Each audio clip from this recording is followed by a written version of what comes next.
A huge statement being made by the FEU Tamaraws as they have completely dominated the defending champions in 2 straight sets. FEU, again, doing what they did in the first set.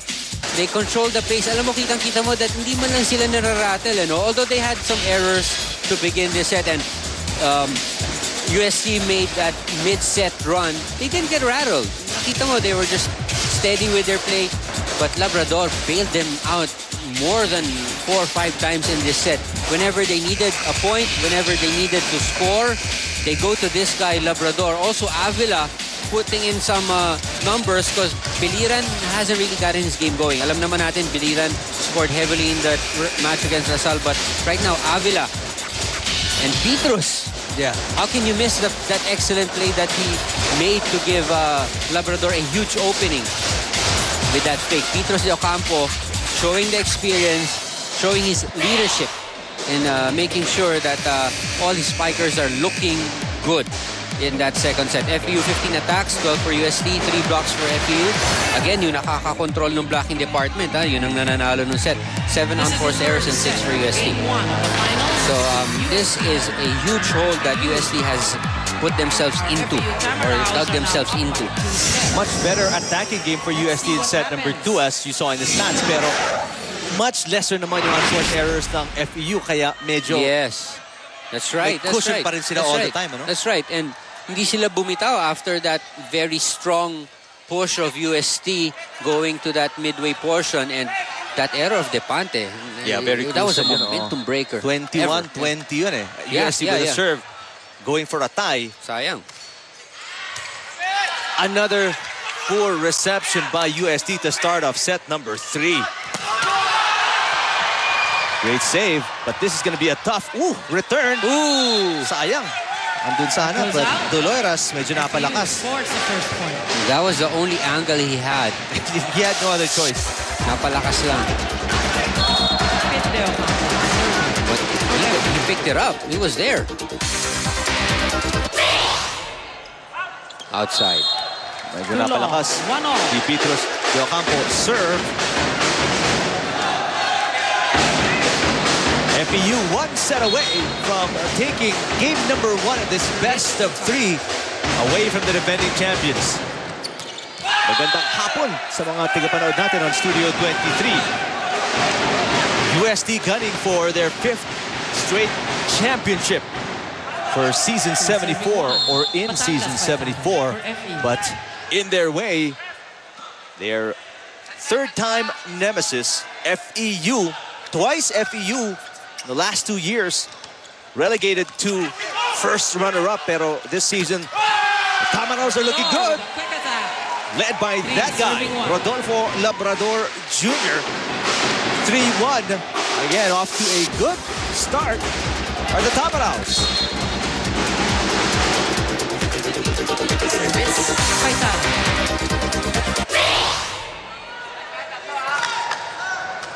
Errors just keep piling up for UST. One of the main reasons why they can't seem to get a set going. As for the first time in this match, you see a miscommunication between Petrus de Ocampo, the best setter in season 74, and one of their attackers. 2 went to the net, and both didn't know who was going to get it. So another unforced error and a point para sa UST. Labrador, the quick. It's one of the toughest things to deal with para sa depensa ng UST. That quick middle hit involving Labrador. He's just too strong, too tall, too athletic, and too quick to really get a good timing on. Hindi mo masabayan, hindi mo makuha yung timing when he goes up that fast. Romnick is partially blocked. Cross court. And a point coming from De La Calzada. Actually now with an early lead. 5-2. It's starting off pretty much the way it did in set number 2, ano? Question is, can UST, turn things around? Not when you're not even receiving the ball. Butas na butas yung likod. Avila scoring from the service box. And Coach Lontok will talk to the boys. Let's listen in. UST score. Huwag kayong mag-over ng ganoon lang. Kasi yung ginagawa mo ito. Play one. Play one. Sa si Ker. Ker. Play one. Ayan ha, diyan ka. Dito nang gagaling ang quicker mo. Pag ganon, papatong doon. Hindi pwede yan. Dapat yung play mo pag ganon siya. Eh akala nito, babaksakan niya yung isa. Ha? Well, layo pa niyan eh. Ayaw niyo lumaban. Pabukayin mo na, Ker. Pabukayin mo na. Pabukayin mo yung laro.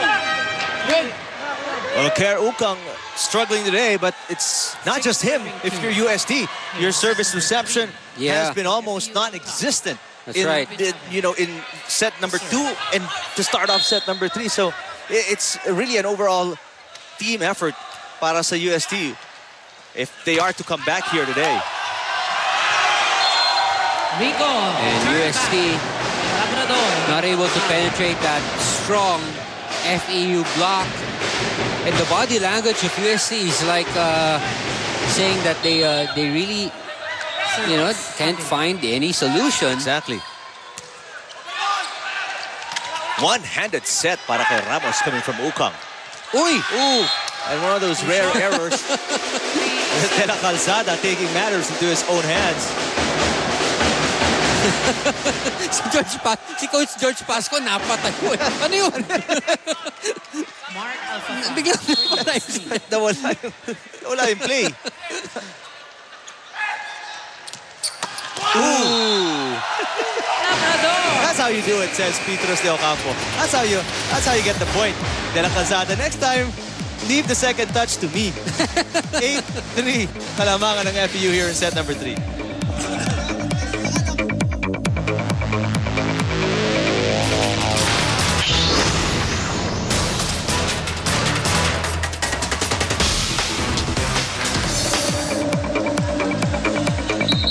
Despite a bunch of errors para sa FEU, Labrador and company are in full control of set number 3 here. That's true. And Labrador is his percentage should be very high in this match. No, halos lahat ng pinalo niya gets converted into points. Halos hindi siya nabablock nitong depensa ng UST. De La Calzada to serve for FEU. 8-3. UST down 2-0 against FEU.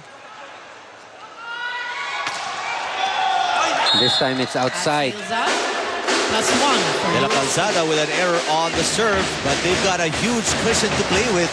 Itong FEU. Jason Ramos, team captain. Medyo nanghina si De La Calzada after that error. Ooh. A tip by De Ocampo. Ukang to Depante. There's a check. Outside shot, Depante. Oh, no touch from the blocks. From the blockers, says our referees. And that was very, very close. It's quite surprising, no, Ian. I was browsing through some of our statistics. Best blocking team is De La Salle, and second best blocking team is UST. FEU, where are they? Fourth in blocking, pero it doesn't seem like it today. You've rarely seen a UST block against FEU in this game. Yes. And 90% of the blocks, FEU. That's right. It just means that they really did their homework, studied the plays of UST, got those situations in practice na a net on Arbastro. Actually, si Ukang yata ang net violation. Ukang reached out, trying to block kasi na-fake sila dito. So he tried to reach for that tip, inabot ni Ukang. Oh, yeah. Sayang because hindi naman umover yung attempt ng FEU. Nothing going right really for UST. It's Into the net. Into the net coming from Biliran. This guy also absent today, no?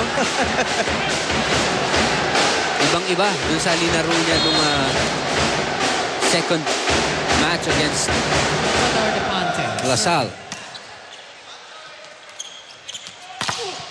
Avila into the block. Where does it go?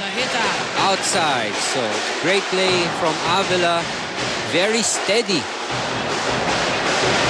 And also in spiking, best spiking is UST.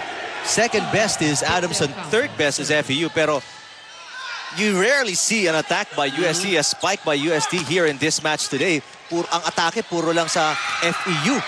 That's right. This match, ano? That's right. Talagang hindi makarangkada itong UST. Makaporma. Just pointing it out so that because the viewers, for those of you who you can't follow the men's game kasi we usually cover it, semifinals to finals na lang. That was the record in 14 games in the eliminations. Yeah. Okay, so UST really had a huge advantage coming into today's game. They lead in blocks, they lead in spikes against FEU, pero that's totally 180 degrees here today. Yes, definitely. Look at this. Avila again going up against a single block, the floor defense of UST. Too late to react. Wala, talagang maganda itong linalaro ng FEU. Alfafara. Nice defense for FEU. That's out. Too long. Good idea for the defense to let it go. Malakas yung palo ni Arvin Avila. Pero still a long way to go. If you're UST, you're down by 4. Set number 3. For UST. Down 2 sets to nothing.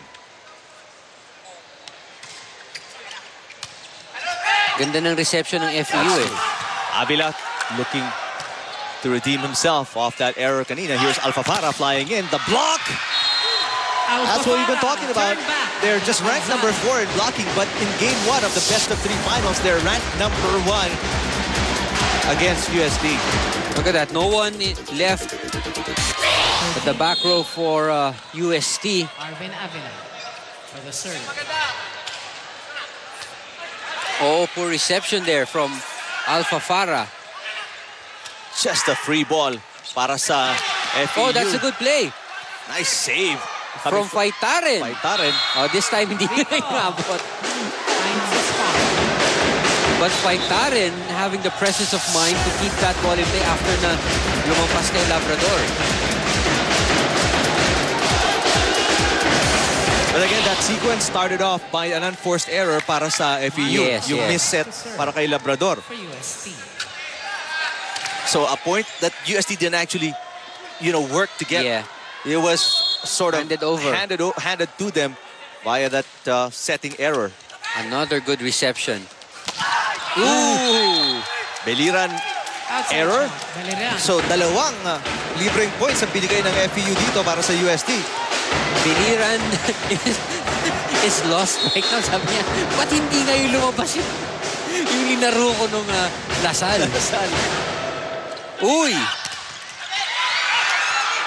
Depante off the block. One-handed reception coming from Avila. The push. Great save by Doloiras and Depante.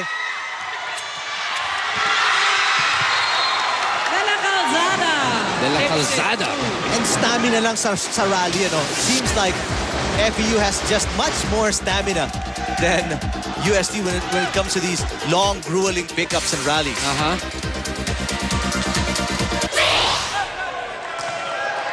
14-10. We're hearing a complaint. You're not seeing it.